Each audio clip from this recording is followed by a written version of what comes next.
ban pen kim ale me ba pa briu e bat mi snow ba to shong ne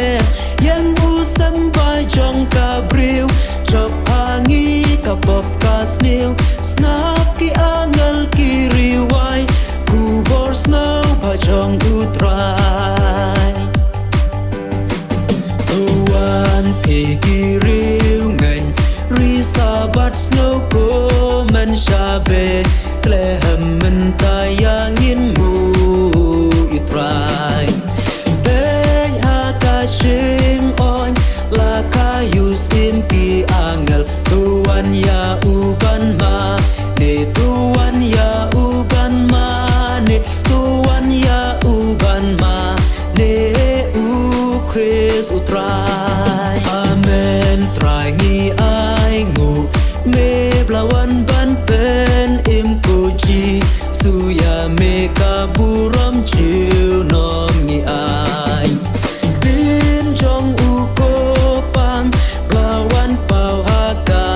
do tuan ya u ban ma ne tuan ya u ban ma ne tuan ya u ban ma ne u chris u try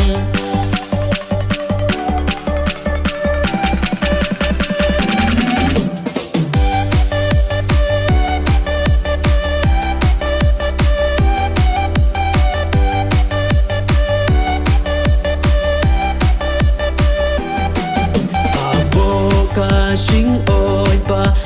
yo ing ba sang ya i kun long chi su la pen thia ling tom ki klur ba ro ship nang ki pe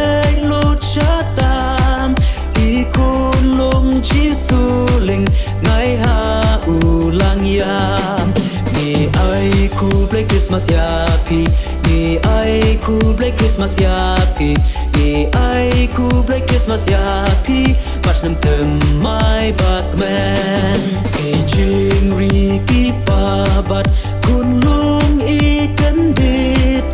en rei kum ki wei pat ki kun lung im yam na it ya me chi su a lor jong na pen to thia lang bat na try a du banda shai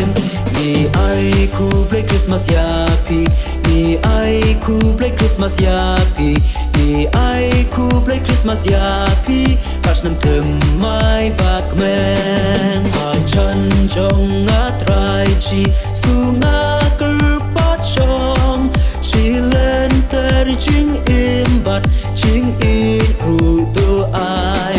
ki kan na ret paro ker ku ban pen long ba bit ya kap neng ban chong bat me klam wine ni ai ku play Christmas ya pi ni ai ku play Christmas ya pi ni ai ku play Christmas ya pi pas nam tem mai bak men